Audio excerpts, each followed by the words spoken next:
My parents kicked me out at 18 and said, "Be grateful we fed you." So I fed them something they couldn't swallow. On the morning of my 18th birthday, I woke up to my mom pouring cold water over my face. It's time to man up and move out. I sat up instantly and saw my stepdad standing by my stuff in the doorway. They've always been cruel, but I never expected this. "But I'm your son." My mom laughed. "You've been nothing but a burden since your dad died, wasting our money on therapy, crying about nightmares." My stepdad nodded approvingly. "We kept you fed and housed for 18 years. That's more than most would do." Before I could process what was going on, they shoved my bags into my arms and literally pushed me out the door. I didn't even bother fighting. I guess part of me had already given up. After hours of prayer and petting stray cats, I found myself at a homeless shelter downtown. My hands shook as I filled out the intake forms. That's when my phone buzzed. My parents had unblocked me just to twist the knife deeper. "Mom, stop calling family saying you're homeless. You're embarrassing us." Then from my stepdad, "At least your dad had the decency to die in Afghanistan."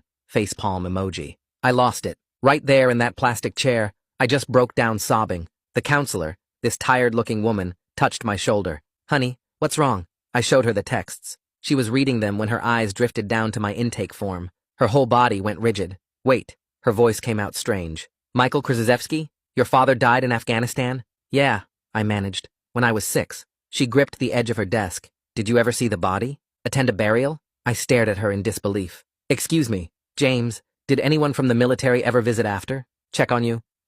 Not really. No, I don't know. Wait, why are you asking me this?" Her hands click-clacked on her Chromebook. After 30 seconds, her face went white. "James, your father didn't die in Afghanistan." My chest tightened. "What?" "He's at Palmer V, a psychiatric ward. He's been there for 12 years. The fluorescent lights suddenly felt too bright. That's impossible. We had a funeral. I went to grief therapy for years." She looked me straight in the eyes. "You need to see your father. Today, before your parents realize you know." Suddenly, little things were clicking into place. Why Mom got nervous when military families were on TV. Why we moved states right after the funeral. I wanted to break down on the spot, but my stepdad's voice about me being a little betch echoed in my head. So instead, I took a deep breath and asked, "Why today?" Because when, not if, when, your parents find out that you know your dad is alive, then they'll know someone is coming after the benefits they've collected. She drove me to Palmer herself. The whole ride, my brain kept rejecting what was happening. But then we walked through those VA hospital doors, down a long hallway that smelled like floor wax and medicine. There he was, my father. Not the stepdad who beat me, or my mom's other secret boyfriends who tried to win me over with vintage vinyls. My dad, who loved me. "Dad?" The word came out broken. He turned, and his whole face crumpled. "James? They told me I'd never see you again. They told me you hated me. I thought you were dead." I could barely breathe. "I went to your funeral. Mom said you died a hero." His face twisted with so much pain. "They told me you knew the truth and chose them." My brain was in the middle of disassociating when my phone lit up with a notification. While I sat here learning my entire life was built on lies, my parents took the opportunity to drain my college savings, my birthday money, everything. Account closed. I dropped my phone on the floor and my dad picked it up and read the screen. "All my combat pay went to you," he said quietly. "Every month for 12 years. For your future." I never saw a penny. A doctor walked in. "Mr. Krzyzewski has been ready for discharge for years, but he's disabled from the war. He needs family to release him to. Someone who will take care of him." "I'll do it," I said immediately. "I'll take care of him." The next morning felt unreal. Dad walked out in civilian clothes, jeans, and a flannel that hung loose on him. As we got closer to my mom and stepdad's home, his breathing got shallow. 12 years, Dad whispered. 12 years they stole from us. We stood at the front door, the same door they'd pushed me out of yesterday. Inside, footsteps approached. The deadbolt turned. The door swung open. We were met with my stepdad's face. It dropped so quickly I almost laughed. He was seeing a dead man standing on his porch. Behind him, Mom appeared, and her coffee mug slipped from her hand, shattering on the floor. My dad smiled. "Hello, Mark. We need to talk about my death benefits. Listen to 90 Seconds and rate me 5 stars on Spotify. Doing a giveaway for people who did this and show proof on my Instagram. There will be 4 winners, and you get to choose between a Spotify or Amazon gift card." Mark's face went through about 5 different expressions in 3 seconds. First shock, then this weird calculation like he was trying to figure out if this was real, then anger that turned his whole face red. Mom made this small choking sound, and her coffee mug just slipped right out of her hand. It hit the hardwood floor and exploded into pieces. Brown coffee splattered across the white tile in the entryway. The sound of it breaking felt perfect somehow, like their lies were shattering right there with the ceramic. Mark found his voice first and started yelling about how we couldn't just show up here. He said we were trespassing and making crazy accusations. His voice got louder with each word. Mom switched tactics so fast it would have been impressive if it wasn't so sick. Her whole face went soft and concerned. She looked at Dad with these fake worried eyes and asked if he was taking his medications. She said maybe he was confused about what really happened. She used this gentle voice like she was talking to a confused child. I felt my hand moving to my pocket before I even decided to do it. I pulled out my phone and opened the camera app. I held it low by my side but angled up so the microphone would catch everything. I kept my face neutral and let them keep talking. Mark noticed after maybe 30 seconds. His eyes locked onto my phone and he lunged forward. His hand reached out to grab it. Dad stepped between us even though his hands were shaking, so bad I could see them trembling from where I stood. Mark stopped. He looked past Dad to the street where a neighbor was getting their mail. His face changed again, and he backed up a step. I kept recording. Mom tried a different approach and said we should all sit down and talk calmly inside. Dad's breathing changed. It got fast and shallow. I could see his chest moving too quick. His eyes had this unfocused look that I recognized from the hospital. He was starting to spiral. I made the choice right there. We came here to let them know we weren't going away. That message got delivered. I touched Dad's arm and said we were leaving. He nodded but didn't say anything. We turned and walked back to the car. I could feel Mom and Mark watching us from the doorway. I got Dad into the passenger seat, and he just stared down at his hands. They were still shaking.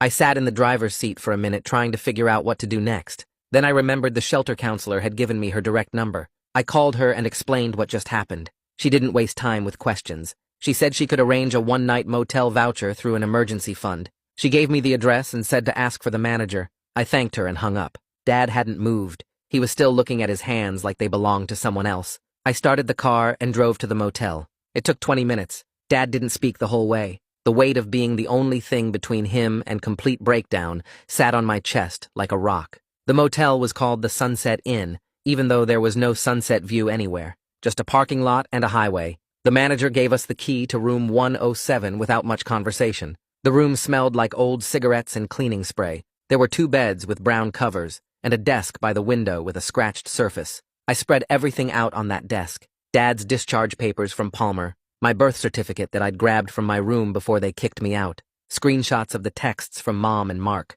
the bank notification about my drained account. I lined it all up in rows. It wasn't much, but organizing it made me feel slightly less like I was drowning. I took pictures of everything with my phone. Then I sat on the edge of the bed and called the number on the bank notification. The fraud department put me on hold for 15 minutes. Finally, someone picked up. I explained the situation. The representative said my college savings account was closed yesterday morning. All the funds got transferred to an account I didn't have access to. She said I would need to file a police report. I would also need documentation proving the money was mine. When I asked how to prove that when I'm homeless and barely holding it together, her voice got quieter. She said she understood this was hard, but those were the requirements. She gave me a case number and said to call back once I had the police report. I wrote the number down on the motel notepad. My hand was shaking. Dad spoke for the first time since we left the house. He said when he enlisted, he set up something called an allotment. His combat pay would go directly to support his family. He didn't understand all the technical details of how it worked. He just wanted to make sure we would be taken care of if anything happened to him. His voice had this guilt in it that made my throat tight. He said he thought that money was going to me all these years. For my future. For college. I told him I never saw any of it. He put his face in his hands. Something broke in me watching that. This man who served his country and got locked away and lost 12 years with his son, feeling guilty because he tried to take care of me, and it got stolen. I wanted to say something to make it better, but there weren't any words for this. I just sat next to him on the bed until his breathing evened out. I spent the next hour backing up everything on my phone to the cloud.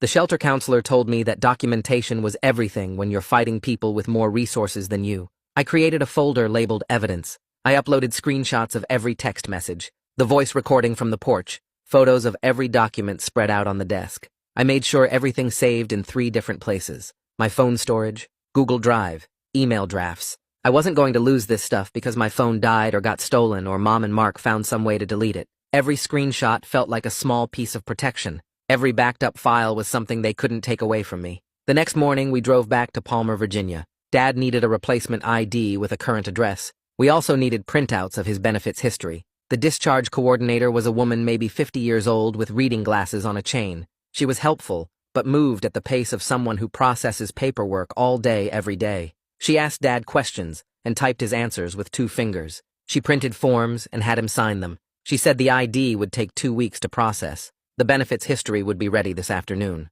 I sat in the plastic chair and practiced patience. My brain was screaming that we needed answers faster, that every day was another day Mom and Mark could be hiding money or destroying records, but I kept my mouth shut and waited. The coordinator finished the forms and gave us a number to call this afternoon for the printouts. We thanked her and left. In the car, Dad said he was tired. I drove us back to the motel. He laid down on one of the beds and fell asleep almost immediately. I sat at the desk and stared at the organized documents. We had taken the first steps. We had confronted them. We had started documenting everything. We had begun the process of getting Dad's identity back. It wasn't enough. It wasn't even close to enough. But it was something. And something was more than I had 2 days ago when I woke up to cold water on my face. The next morning, I dug through the papers until I found the VA benefits phone number and dialed it. The automated system made me press numbers for different departments, and I got transferred 3 times before landing in a queue with hold music that sounded like it was recorded in 1987. I put the phone on speaker and set it on the desk while I organized documents. 20 minutes passed, then 40. Dad woke up and shuffled to the bathroom, and I was still listening to the same 30-second loop of elevator music. Finally, a woman's voice came on and asked for Dad's social security number. I read it off the discharge papers. She asked what I needed help with, and I tried to explain about representative payees and power of attorney, but the words came out jumbled. She was patient, though, and started from the beginning. She explained that a representative payee is someone appointed to manage benefits for a person who can't manage them alone. That person has to apply and get approved by the VA. She said someone had been receiving Dad's benefits for years under that arrangement. I asked who, and she said she couldn't tell me that information over the phone without proper authorization. I felt stupid for not understanding all the acronyms she was using. POA and RPP and VARO and things I'd never heard of. I grabbed the motel notepad and started writing everything down, but my handwriting was messy because my hand was shaking. She explained the process for changing a representative payee and said I'd need to file specific forms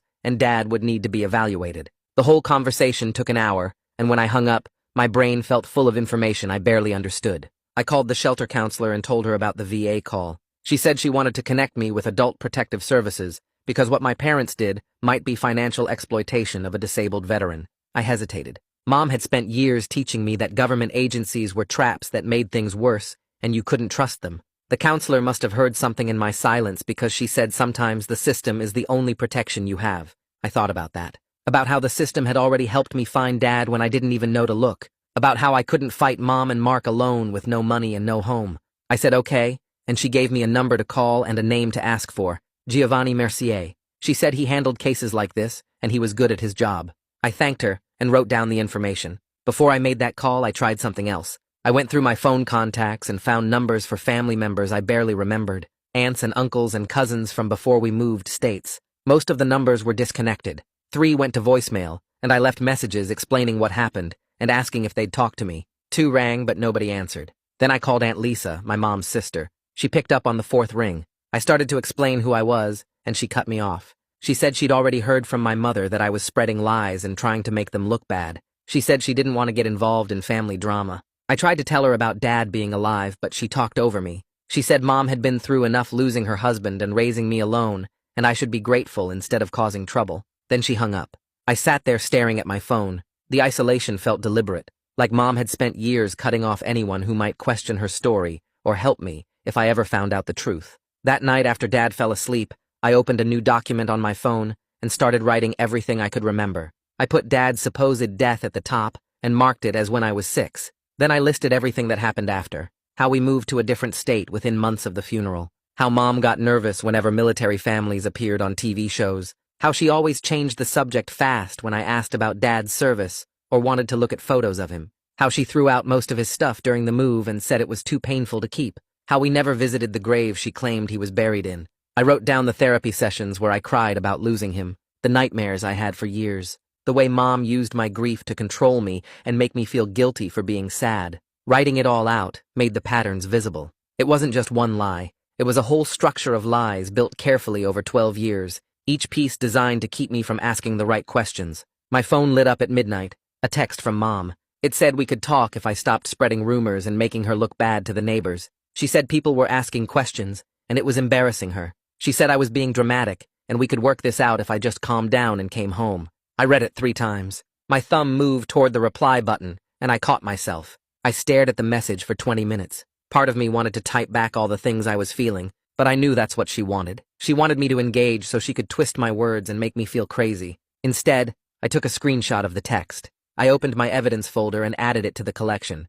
Then I put my phone face down on the desk without responding. The next morning, I sat down with Dad while he ate the free motel breakfast I'd brought back to the room. I said we needed to talk about boundaries and safety. He looked up at me with this expression like he was bracing for bad news. I explained that Mom and Mark might try to contact him, and he couldn't tell them where we were staying or what we were doing. He nodded, but didn't say anything. I kept going. I said they might try to convince him I was lying, or that I was going to abandon him. I said no matter what they said, he couldn't share information with them. He agreed, but I could see the fear in his eyes. The same fear I'd seen at Palmer when he thought I might leave him there. I reached across the small table and put my hand on his arm. I promised him I wasn't going anywhere. I said we were going to figure this out together, and I meant it. His shoulders relaxed a little, and he went back to eating. I had an appointment at Legal Aid that afternoon. The office was in a strip mall next to a tax preparation place. Inside, it smelled like old coffee and copy machine toner. The receptionist had me fill out an intake form and then led us to a small office where Artemisia Bruno was waiting. She was younger than I expected, maybe 30 with dark hair pulled back and glasses. She shook both our hands and gestured for us to sit. Then she opened a yellow legal pad and said to start from the beginning. I told her everything. About waking up to cold water on my birthday.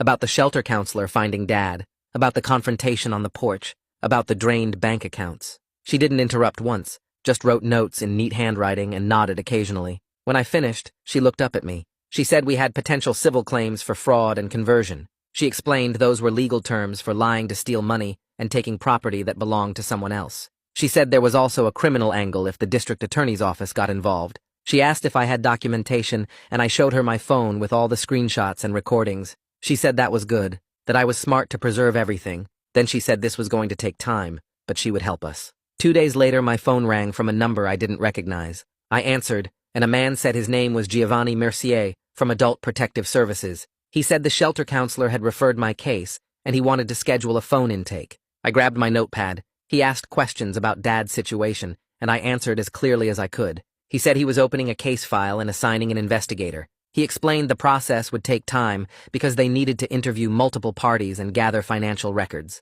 I felt my impatience rising. I wanted answers now. I wanted Mom and Mark punished now, but Giovanni's voice was calm and steady, and he said thorough investigation was better than quick dismissal. I knew he was right, even though it frustrated me. He said someone would call within a week to schedule interviews, and I should keep documenting everything. The next call came from the bank. A woman named Agatha Riggs from the fraud department. She said she'd received my initial report and was creating a case file. Then she started listing documents they would need. A police report, proof of my identity, evidence the account was set up for my benefit, statements from anyone who could verify my parents' access wasn't authorized. I wrote everything down, but each requirement felt like another mountain to climb. I didn't have some of these things. I didn't know how to get others. Agatha must have sensed my stress because she said to take it one step at a time. She said to get what I could and call her back. She gave me her direct number and said she was assigned to my case specifically. That afternoon, Ricardo Bruno from the VA called. He said he was a social worker, and he wanted to schedule a consultation about housing assistance and caregiver programs. He also said we needed to talk about changing Dad's representative payee. He started naming programs and resources I'd never heard of. HUDVASH and caregiver stipends and something called aid and attendance. I grabbed my notepad again and wrote as fast as I could, but he was talking quickly, and I was missing things. He must have noticed because he slowed down and said he'd email me information about everything. Then he asked when we could meet in person. I looked at Dad sitting on the bed watching TV and felt something loosen in my chest. Relief, maybe, or hope. Someone was actually helping us. Someone who knew how the system worked and wanted to guide us through it. I scheduled the meeting for the following week, and when I hung up, I realized my hands had stopped shaking. The next morning, I met Artemisia at the legal aid office, and she helped me draft a formal request to Peaceful Rest Funeral Home. I gave her the address Mom had taken me to 12 years ago for the memorial service. Artemisia explained we needed official confirmation of what services they actually provided versus what Mom claimed happened. She typed up the request on legal aid letterhead, and I signed it. 3 days later, an envelope arrived at the motel. I opened it with Dad watching from the bed. The funeral home director wrote that they provided memorial service space on the date in question, but never received any remains for burial or cremation. Their records showed no casket purchase, no burial plot, no cremation authorization. Just the rental of their chapel for 2 hours. I read it twice and my stomach turned. I already knew Dad was alive, but seeing it in writing that the whole funeral was empty theater made me feel sick in a different way. That afternoon, I drove to the police station downtown and asked to file a report. The officer at the front desk directed me to Detective Hugo Larkin's office. He was maybe 50 with gray hair and reading glasses pushed up on his head. I sat in a plastic chair across from his desk while he pulled up a form on his computer. He asked me to start from the beginning, so I told him everything. About waking up to cold water on my 18th birthday, about finding Dad alive at Palmer, about my drained bank accounts and 12 years of stolen benefits. Hugo typed steadily, without interrupting. When I finished, he printed the report and had me review it for accuracy. He explained this would take time to investigate. Financial crimes involving multiple parties and federal benefits were complex, but the report number would help me with the bank and other agencies. He handed me a business card and told me to call if I remembered additional details or if my parents contacted me. I folded the report and put it in my evidence folder. 2 days later, I was sitting on the motel bed organizing paperwork when I glanced out the window. Mark's truck was parked 3 spots down. He was just sitting there behind the wheel staring at our room. My whole body went cold. I grabbed my phone and called 911 first. Then I started throwing our stuff into bags. My hands shook so badly I could barely work the zippers. Dad asked what was wrong and I pointed out the window. His face went white. The dispatcher stayed on the line while I packed. She said officers were 5 minutes out. I kept watching Mark through the curtain. He hadn't moved, just sitting there watching us. When the police arrived, Mark drove away slowly. The officers took a report and told me to document any future contact. After they left, I sat on the floor with my back against the bed. Dad put his hand on my shoulder. We decided to keep our bags packed from now on, just in case. The next day, Artemisia helped me request my school records from the district office. She explained we needed documentation showing the grief therapy Mom had me in for years. The records arrived a week later, and I spread them across the motel desk. Page after page of counseling session notes from ages 6 to 16. Every single one listed the diagnosis code for loss of parent. The therapist's notes documented my ongoing trauma over Dad's supposed death, how I cried about missing him, how I had nightmares about the funeral, how Mom told the therapist I needed help processing my father's combat death. Each session was billed to my parents' insurance with that same diagnosis code. Reading through years of my own grief written up in clinical language created this weird distance, like I was reading about someone else's pain. But it also created a paper trail proving how long and deliberately Mom and Mark maintained the lie. Artemisia sent formal preservation letters the following week. One went to the bank. One went to my parents' address. The letters used legal language requiring them not to destroy any documents or records related to Dad's benefits or my accounts. Artemisia explained this was standard procedure before filing a lawsuit. If they destroyed evidence after receiving this letter, they could face additional penalties. She said the formal legal language was powerful. It put them on notice that we were building a case, and they needed to preserve everything. When I read the letter before she mailed it, I felt something shift. For weeks, I'd been reacting to what they did. Now, we were taking action, making them respond to us instead of the other way around. Agatha called 3 days later with an update. She said the bank's fraud investigation had identified a pattern, transfers from Dad's benefits account to a joint account controlled by Mom and Mark going back years. She was flagging the transactions as suspicious and building a timeline, but she warned me that proving the transfers were unauthorized would require more documentation. We needed records from the VA showing Dad never authorized Mom as his representative. We might need court orders to access certain accounts. She said the bank was taking this seriously, but the investigation would take time. I wrote down everything she said and added it to my notes. Each piece of evidence felt like another brick in the wall we were building. The VA called that same week to schedule an interview with Dad. Ricardo explained they were reviewing Dad's representative payee arrangement. They needed to interview him alone, without family present, to ensure he could express his wishes freely. The appointment was set for the following Tuesday at the VA clinic. Ricardo said this was standard procedure when there were concerns about a payee's authority. They wanted to hear directly from Dad what he wanted and who he trusted to manage his benefits. I felt hopeful for the first time in weeks. Someone was finally centering what Dad actually wanted instead of what other people decided for him. Dad was nervous about the interview, but I helped him practice answering questions clearly.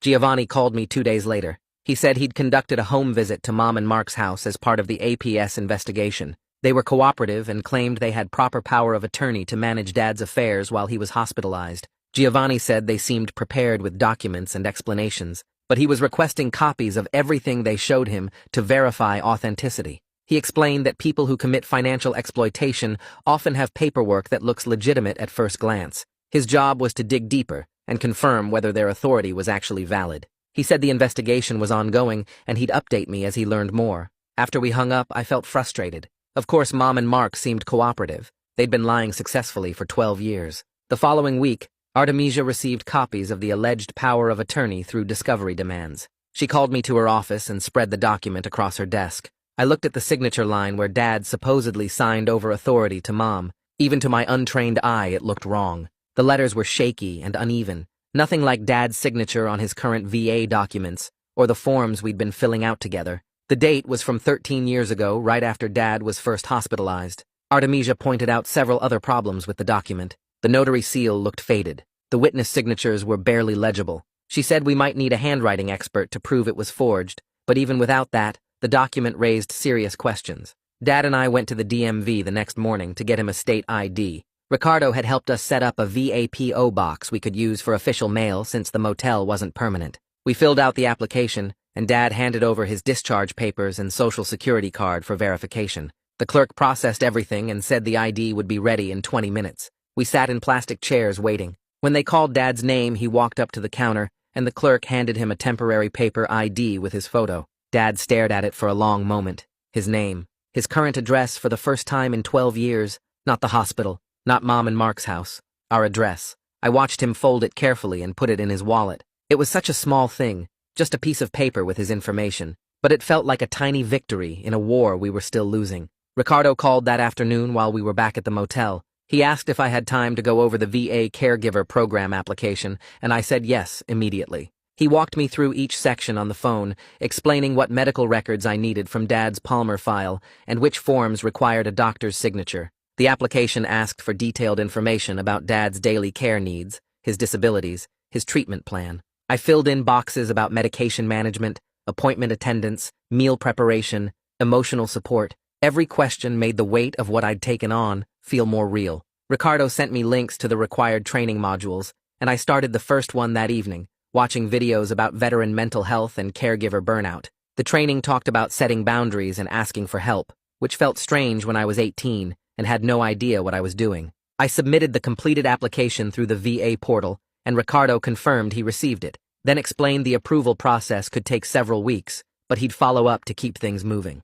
The shelter counselor had referred me to Amelia Fletcher at the community mental health clinic, and I went to my first appointment 2 days later. The clinic was in a converted house with mismatched furniture in the waiting room and motivational posters on the walls. Amelia called me back, and I followed her to a small office that smelled like lavender. She was maybe 40, with glasses and a calm way of moving that made the room feel safer. She asked what brought me in, and I started explaining about my parents kicking me out and finding Dad and the stolen money, and halfway through I realized I was talking too fast and my hands were shaking. She didn't interrupt or try to fix anything, just listened and took occasional notes. When I finished, she asked how I was sleeping and eating, and I admitted I wasn't doing great with either. She said we'd work on coping skills and processing the trauma, but for now she just wanted me to know I had a place to talk about it. The session was only 50 minutes, but leaving felt like I'd set down something heavy, at least temporarily. Agatha from the bank called to schedule a detailed interview, and I met her at the branch office the following week. She had printouts of every transaction on my old savings account going back 5 years,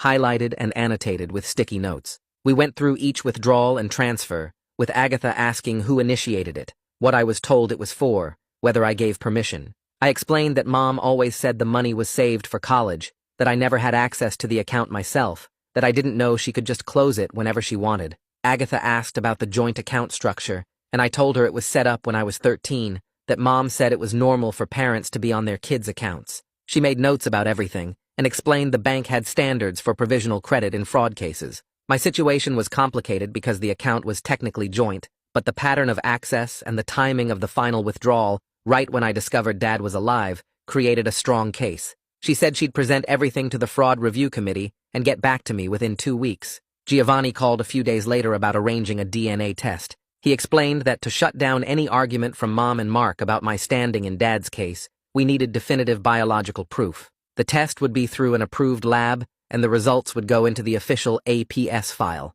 I agreed, even though something about it felt wrong, like I had to prove my own family. We went to the lab the next morning, and a technician swabbed the inside of my cheek, then Dad's, and labeled the samples with case numbers. The whole thing took 10 minutes. Walking out, I felt angry that this was necessary, that 12 years of lies meant I had to scientifically verify I was my father's son. Dad was quiet in the car, and I knew he felt it too, this invasive proof of something that should have just been true. Artemisia called me into the legal aid office for an update. She'd drafted an emergency motion for temporary control of specific accounts, arguing that Mom and Mark's ongoing access created risk of further asset disappearing. The motion requested the court freeze certain accounts and require financial reporting while the investigations continued. We had a hearing date in 2 weeks. Artemisia spread the paperwork across her desk and walked me through what to expect. She said court was unpredictable and stressful, that judges had a lot of discretion, that we might not get everything we asked for. But this was our best shot at stopping them from hiding or spending more money while APS and the police did their work. I signed the verification forms, and she filed everything electronically that afternoon. The funeral home sent additional records 2 days later. I opened the envelope at the motel and pulled out invoices and contracts showing they'd provided space for a memorial service. Nothing more. No cremation services, no burial services, no handling of remains. Just a room rental and some chairs and a guest book. I stared at the papers trying to process that the funeral I remembered, the casket I cried over, the entire ceremony was theater. Mom and Mark had staged a memorial service for a man who was alive 20 miles away in a VA hospital. I felt something crack open inside me, this cold rage that made my hands shake. I told Dad I needed to walk, and I left the motel, circling the parking lot and the nearby streets for over an hour until my legs hurt and the anger settled into something I could carry. Ricardo called about HUDVASH screening for Dad. The program provided housing vouchers and case management for homeless veterans, and Dad qualified based on his service and current situation. The screening interview was scheduled for the following Tuesday at the VA clinic. Dad got anxious as soon as Ricardo explained the process, worried they'd think he was too damaged or didn't deserve help. That evening I sat with him, and we practiced answering the questions Ricardo said they'd ask. I reminded him he'd served his country, that he'd earned this support, that being honest about his needs wasn't weakness. We went over it until he could talk about his mental health and housing situation without his voice shaking too much. An email arrived at the legal aid office from Mom's personal account. Artemisia forwarded it to me with a note to call her. I read the whole thing, this long, rambling message about grief and confusion, and how she'd always planned to tell me the truth when I was older. She blamed the trauma of thinking she might lose Dad, said she made bad decisions out of fear, claimed she never meant to hurt anyone. The email went on for pages, without ever actually admitting what she'd done or apologizing for specific actions. Artemisia called me that afternoon and said it was a classic non-apology, the kind that admits nothing concrete and keeps all the blame vague. She'd already responded officially, stating that all communication needed to go through attorneys from now on. I felt relieved that I didn't have to figure out how to respond myself, that someone was running interference, so Mom couldn't manipulate me directly. Artemisia brought up the possibility of hiring a handwriting expert to analyze the power of attorney signature. She explained that experts were expensive, usually several $1,000s, and we should wait to see if the bank's internal review flagged the document first. If the bank's analysts found problems with the signature, that would give us ammunition without the cost. I wanted answers immediately, but I was learning that legal strategy sometimes meant patience, waiting for the other side to make mistakes instead of forcing every issue. Artemisia said she'd keep pushing on multiple fronts, and we'd decide about the expert once we saw how the bank review went. Dad and I started building a daily routine to keep ourselves from spiraling. Every morning I set out his medications in a pill organizer, and we took them together with breakfast. Then we spent an hour on paperwork and phone calls, following up with agencies, organizing documents, checking email. After that, we took a short walk around the motel parking lot, just 10 or 15 minutes to get outside and move. The structure helped both of us feel less out of control. I noticed Dad's anxiety decreased when he knew what to expect each day, when there was a plan instead of just reacting to whatever crisis came next. Some days the routine felt boring, and I wanted to rush ahead to solutions, but I was learning that stability came from small, consistent things, not dramatic breakthroughs. Giovanni's call came on a Thursday morning while I was sorting Dad's medications into the weekly organizer. He said APS completed their preliminary review and substantiated concerns about financial exploitation, that the investigation would continue, but this initial finding validated everything we'd been saying. I asked what that meant for the criminal case, and he explained it wasn't a final determination, but it gave Detective Hugo solid ground to work from, that official documentation of abuse would strengthen both the criminal investigation and our civil suits. I thanked him and hung up, then sat there staring at the pill organizer, because after weeks of feeling like maybe I was making too big a deal out of this, Someone official was saying it actually happened, that what Mom and Mark did was real abuse with a paper trail to prove it. The bank called 2 hours later, and Agatha walked me through their internal review findings, how their analysts flagged the power of attorney's signature as potentially forged based on comparison with Dad's other documents on file. She said they were placing holds on any further withdrawals from Dad's benefits account while they completed their investigation, that this didn't get our money back yet, but it stopped Mom and Mark from draining more while we built the case. I asked how long the review would take, and she said probably another few weeks, that these things moved slowly, but the holds were immediate and enforceable. Dad asked what was happening, and I explained both calls, watching his face shift from confusion to something like hope, like maybe the system actually worked sometimes, instead of just crushing people who couldn't fight back. The restraining order hearing was scheduled for Monday at the county courthouse, and Artemisia met us in the lobby 30 minutes early to go over what would happen. She said the judge would hear from both sides, review the police report about Mark showing up in our parking lot, and decide whether to grant the order or dismiss it. We walked through security and sat on a bench outside the courtroom, Dad's leg bouncing the whole time, and then Mark actually showed up with some lawyer in a cheap suit. My stomach dropped because I'd half convinced myself he wouldn't bother, that he'd just let the order go through, but there he was, looking self-righteous and angry. The bailiff called our case, and we filed into the courtroom, Mark and his lawyer on one side, and us with Artemisia on the other. The judge asked Mark's lawyer to present first, and the guy claimed Mark never threatened us, that he was just checking on family after a difficult situation, and we were overreacting. Artemisia stood up and walked the judge through the police report, the documented pattern of harassment, the timing of Mark's appearance right after we started legal proceedings. The judge read through the report for what felt like forever, then looked at Mark and asked if he had any legitimate reason to be in our parking lot at night. Mark started talking about family obligations, and the judge cut him off, said the evidence showed a pattern of intimidation, and granted a limited order requiring Mark to stay 500 feet away from us for 6 months. We walked out, and I felt this weird mix of relief and disappointment, because 6 months felt both like protection and like not enough, but Artemisia said it was a solid win, and any violations would mean jail time. The VA scheduled Dad's representative payee interview for Wednesday, and we drove over to Palmer for the appointment. A social worker I hadn't met before brought Dad into an office alone, and I sat in the waiting room for 40 minutes checking my phone every 2 minutes. When Dad came out, he looked tired, but okay, said they asked who he wanted managing his benefits, and he told them me without hesitating. The social worker called me in after and explained there was a process, that I'd need to complete training modules and submit paperwork, but Dad's clear statement of preference carried significant weight in their decision. She handed me a folder with training information and said they'd be in touch about next steps, that the goal was to finalize everything within a month. I thanked her, and we left, Dad quiet in the passenger seat, and finally he said he was scared I'd think it was too much responsibility and back out. I told him I wasn't going anywhere, that we were doing this together, and he nodded, but I could see he didn't quite believe it yet, after 12 years of people abandoning him. Ricardo called Thursday afternoon to say Dad passed the HUD-VASH eligibility screening, and we were approved to start looking for a unit. He connected me with Augusto Carney, the housing coordinator, who explained we needed a 1-bedroom that met program standards, and the voucher would cover most of the rent. Augusto said he'd send me listings that qualified, and we could schedule viewings once I found places I wanted to see. I hung up and told Dad we were approved for real housing, not just motel vouchers, and he asked how much it would cost us. I explained the voucher covered most of it, and we'd only pay a small portion, that this was the first piece of actual stability we'd had since everything started. He got quiet again, and I realized he was crying, just sitting there with tears running down his face, and I didn't know what to say, so I just sat next to him until he pulled himself together. Friday. I spent the whole afternoon on my laptop updating Dad's mailing address with every agency I could think of. Social Security, the VA, his bank, his pharmacy, his insurance company, each one with its own form and verification process. Ricardo helped me set up a VAPO box as our permanent address until we had stable housing, explaining it would prevent any issues with mail during the transition. Each form I submitted felt like I was erasing another piece of Mom and Mark's control, changing every link they had to Dad's information and benefits.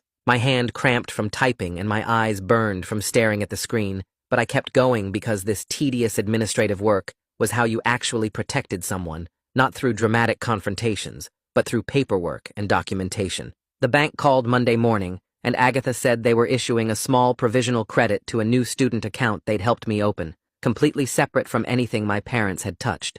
She warned it was only a fraction of what was stolen and could be reversed if their investigation didn't support my claims, so I needed to be careful spending it on anything except absolute necessities. The deposit hit Tuesday, and I stared at the balance for a full minute. This small amount of money that was actually mine and couldn't be taken away without warning. I used some of it to buy groceries, real food instead of whatever the motel voucher covered, and Dad helped me cook dinner in the tiny kitchenette. Wednesday, a message came through on social media from someone claiming to be my mom's cousin, saying the family wanted to arrange a meeting to work things out before this got more complicated. I read it 3 times looking for the manipulation angle and found it in the phrase, "before this got more complicated," like the problem was me pursuing legal action instead of them stealing from us for 12 years. I sent a screenshot to Artemisia, and she drafted a response saying all contact needed to go through legal counsel, that we weren't meeting with anyone without attorneys present. Hitting send on that message felt powerful, even though it made me sad that family had to work this way, that I couldn't trust anyone on Mom's side to actually care about what happened to us. Artemisia called Thursday to propose a settlement conference before filing a full lawsuit, explaining that litigation was expensive and slow, and if we could get restitution and accountability through negotiation, it might be better than years in court. I said I didn't think Mom and Mark would ever take real responsibility, that they'd just make excuses and try to minimize what they did. She agreed that was likely, but said the pragmatic approach was to try settlement first, that we could always file suit if they refused to negotiate in good faith. I told her to set it up, but I wasn't expecting anything good to come from it. The DNA results arrived Friday in a plain envelope, and I opened it already knowing what it would say. The test confirmed I was Dad's biological son with 99.9% certainty, shutting down any possible argument that I wasn't entitled to be involved in his care or pursue claims on his behalf. Giovanni called an hour later to say he'd received the results and was filing them with APS as part of the official record, one more piece of documentation proving our relationship and my legal standing. I filed the report in our evidence folder and added it to the cloud backup, this proof of something I'd never doubted, but that the system required me to verify anyway. 3 days after the DNA results arrived, Ricardo called while I was making breakfast in the motel kitchenette. He said the VA finished reviewing Dad's representative payee change, and it was pending final approval within the next 2 weeks. They placed interim holds on the account to stop any unauthorized access during the transition, which meant Mom and Mark couldn't touch anything while the paperwork processed. I asked what happens once it's approved, and Ricardo explained I'd have legal authority to manage Dad's benefits, full control over the money that was supposed to support us all these years. Dad was sitting at the tiny table listening to my side of the conversation, and when I hung up and told him what Ricardo said, his hands started shaking. I reached across and held them steady until he nodded and took a breath. The settlement conference happened the following Tuesday at Legal Aid, in a small conference room with a scratched table and flickering overhead lights. Artemisia sat next to me with her laptop open and 3 folders of documentation stacked in front of her. Mom arrived first with her attorney, a middle-aged guy in a wrinkled suit who looked like he'd rather be anywhere else. Mom's eyes were already red and puffy, like she'd been crying in the car, and when she saw me, she reached out like she wanted to hug me, but I just stared at her until she sat down. Mark showed up 10 minutes late without a lawyer, dropping into a chair and immediately starting in about how this whole thing was a misunderstanding, and we were making him look bad at work. Artemisia ignored him completely and opened the first folder, laying out bank statements showing the pattern of transfers from Dad's benefits to their joint account. Mom's attorney shifted in his seat and started taking notes. Artemisia walked through each document methodically, her voice calm and factual, pointing out dates and amounts and the timeline of when Dad was hospitalized versus when the transfers started. Mom kept interrupting with excuses about how confused she was after losing her husband and how she thought she was doing the right thing. Mark got louder, insisting they had power of attorney and everything was legal, but Artemisia just pulled out the questioned document and asked if he'd like to explain why the signature didn't match any of Dad's other signatures on file. The room went quiet, except for the buzz of the fluorescent lights. I sat there watching Mom perform her grief, while Mark cycled through anger and defensiveness, and something shifted in my chest. I wasn't angry anymore, just exhausted and ready for this to be over, so Dad and I could move forward. After 2 hours of back and forth, Mom's attorney suggested a restitution framework, and Artemisia countered with specific terms. We reached an agreement in principle where Mom and Mark would follow a payment schedule to pay back the documented stolen funds over time, contingent on what the investigations found. It wasn't everything we were owed, and there was no criminal admission, but Artemisia explained this gave us a legal framework, and we could still pursue other options if they didn't comply. I signed where she indicated, and walked out without looking at Mom, whose crying had gotten louder when she realized I wasn't going to forgive her. 2 days later, we were back in court for the asset freeze hearing. The judge was an older woman who read through Artemisia's motion while we waited, then asked Mom's attorney if he had any objections to a limited freeze on the disputed accounts. He argued it would cause hardship, but the judge cut him off and said the evidence showed clear risk of asset dissipation. She granted the freeze, preventing Mom and Mark from moving or hiding money while the investigations continued. It wasn't a full victory, but it was protection, and I was learning that legal progress happened in small procedural steps, not the dramatic courtroom moments I'd seen on TV. Walking out of the courthouse, Dad asked if we won, and I told him we got what we needed for now. That afternoon, Augusto called saying he found a HUD-VASH unit, a one-bedroom apartment in a neighborhood near bus lines and the VA clinic. We scheduled a viewing for the next morning, and I barely slept that night, too nervous that something would fall through. The apartment was on the second floor of a plain brick building with a small parking lot. Augusto met us outside and walked us through the unit, pointing out the working appliances and explaining the lease terms. The walls were clean and white, the bathroom had actual water pressure, and the bedroom had a window that let in real sunlight. I stood in the empty living room and felt something loosen in my chest that had been tight since my 18th birthday, this knot of fear and uncertainty finally starting to unwind. Dad walked through each room twice, touching the walls like he couldn't believe they were real. Augusto said we could move in within 2 weeks once the final paperwork cleared, and I signed the application right there on his clipboard. The caregiver program sent an acceptance email that evening, pending completion of the training modules. I pulled up the online portal and started working through the lessons about medication management and mobility assistance, and recognizing signs of distress. The training took 3 days to finish, but once I completed it, I'd receive a monthly stipend for helping Dad with daily activities and medical appointments. It wasn't much money, but it was reliable income, and more than that, it validated that taking care of Dad was real work, not just something I was supposed to do for free because he was family. Giovanni called the following week to say APS issued a preliminary letter of concern to Mom and Mark. The letter formally notified them that the investigation found substantiated evidence of financial exploitation of a disabled veteran. He was careful to explain this wasn't a final determination, but it was a significant finding that would support the criminal case and civil recovery efforts. I asked what happens next, and Giovanni said the full report would go to the DA's office for review, and they'd decide whether to file charges based on the evidence. Move-in day arrived on a Saturday morning. Dad and I packed our few belongings from the motel into trash bags and took the bus to the new apartment. Augusto met us there with the keys and helped carry stuff upstairs. Once he left, and it was just us in the empty space, Dad started pacing between the living room and bedroom. He kept asking what if the VA changed their mind, what if we couldn't afford it, what if Mom and Mark found us and caused trouble. His breathing got shallow and I recognized the signs of a panic attack building. I walked him to the couch and sat down next to him, guiding him through the breathing exercises Amelia taught me in therapy. 4 counts in, hold for 4, 4 counts out. We did it together until his shoulders relaxed and his hands stopped shaking. Then we unpacked slowly, turning the empty apartment into something that felt like ours, hanging Dad's few shirts in the closet and arranging our donated dishes in the kitchen cabinets. Agatha called Monday afternoon with an update about the bank investigation. She said they were issuing a larger provisional credit to my protected account based on their internal fraud findings. The amount would cover a significant portion of what was stolen from my college savings. She reminded me carefully that it was still provisional pending final determinations, but having actual money in an account that only I controlled felt like breathing after being underwater. I checked the balance 3 times that day, just to make sure it was real. Dad started seeing Victor Montes the following week. Victor was a VA psychiatrist who specialized in trauma, and his office was in the same building as the clinic where Dad got his other medical care. I waited in the lobby during the first appointment, flipping through old magazines and watching the clock. Dad came out an hour later looking tired but calmer.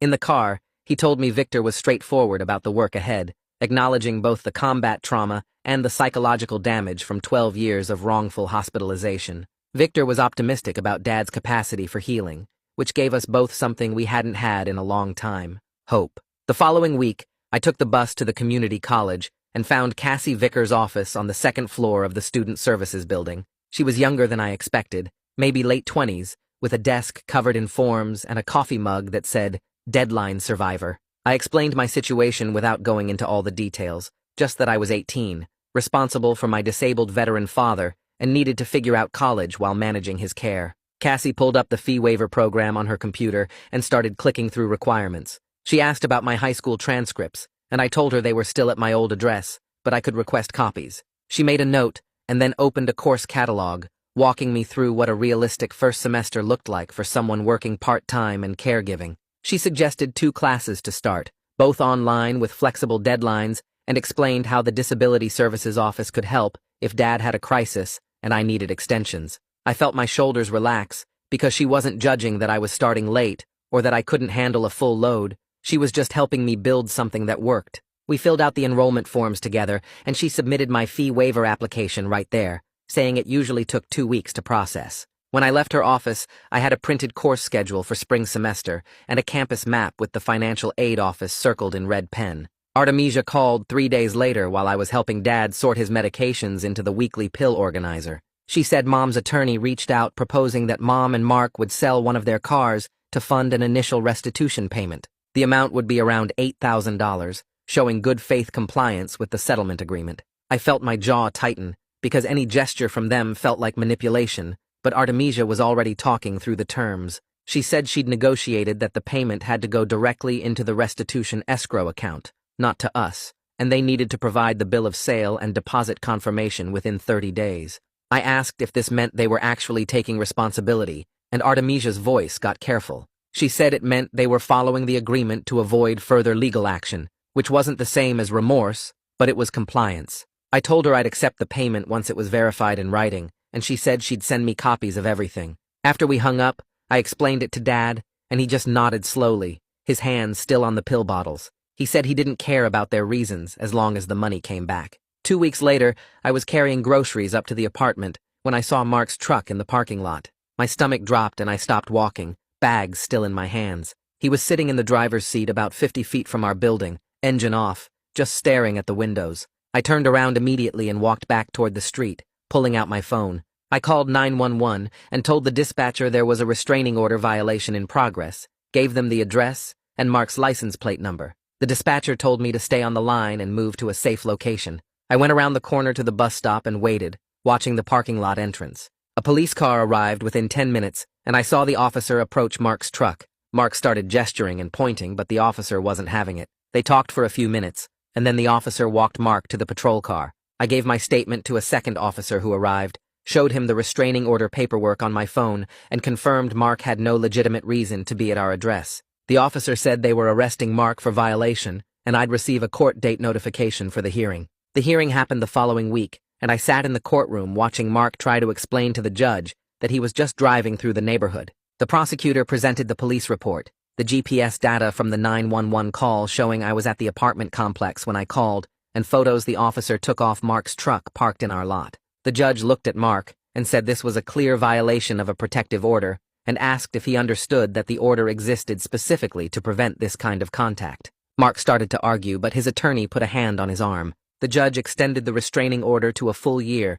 and added a warning that any further violations would result not just in arrest, but in jail time pending trial. For the first time since this started, I felt like the legal system was actually taking our safety seriously, not just processing paperwork. I left the courthouse and texted Artemisia the outcome, and she responded with a thumbs-up emoji and, good. The VA letter arrived on a Thursday afternoon in a thick envelope with official seals. I opened it at the kitchen table and read the first paragraph 3 times before the words actually registered. The representative payee change was finalized, and I now had legal authority to manage Dad's benefits. The letter included instructions for the transition, contact information for the benefits coordinator, and a checklist of responsibilities. I sat there holding the pages and feeling the weight of what this meant. Dad's financial security was in my hands now, not Mom's, not Mark's, not some stranger at the VA who never checked if he was okay. I was responsible for making sure his bills got paid, his medications were covered, his basic needs were met.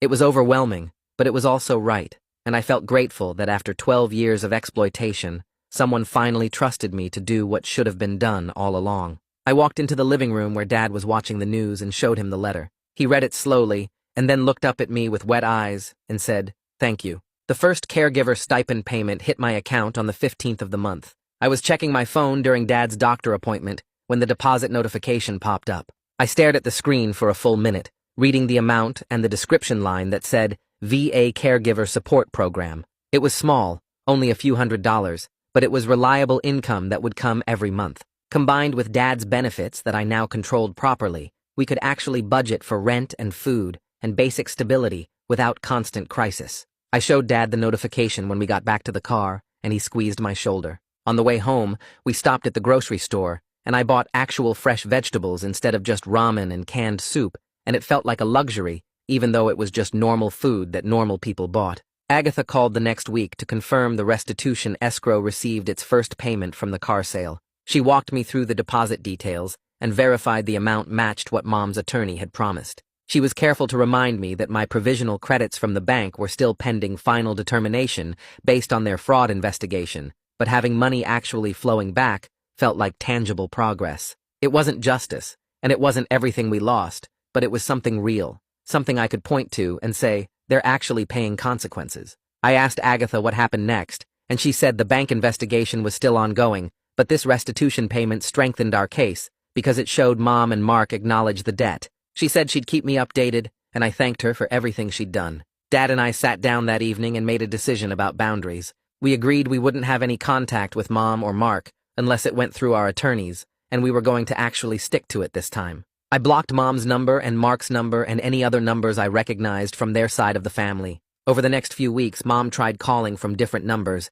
and I didn't answer. Mark's sister reached out on social media asking if we could talk, and I blocked her. Mark's brother sent a message saying I was tearing the family apart, and I deleted it without responding. Every time I held that boundary, instead of caving to guilt or curiosity, I felt a little bit stronger. The consistency of not engaging created a calm I didn't know was possible, like I could finally breathe without waiting for the next manipulation or crisis. 3 months after I woke up to cold water on my face, I was sitting at our kitchen table with Dad's evening medications laid out in front of me. The apartment smelled like the cheap chicken and rice I had in the oven, and my laptop was open to my community college syllabus for the online writing class I'd started the week before. Dad was in the living room watching some cooking show, and I heard him laugh at something the host said.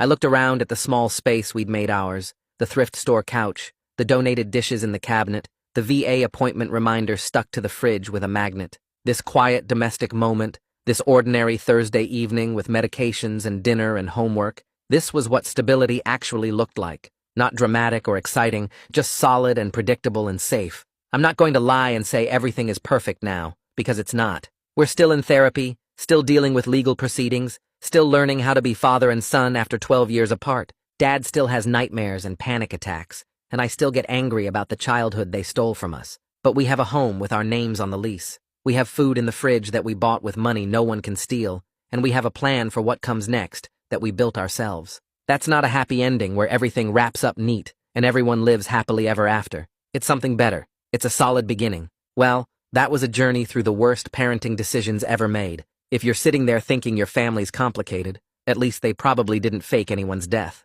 Probably. Anyway, subscribe if you want more stories that start terrible and end with a tiny sliver of hope. And hey, if you learned anything today, maybe it's that the legal system occasionally works. Shocking, I know. All right, I'm out.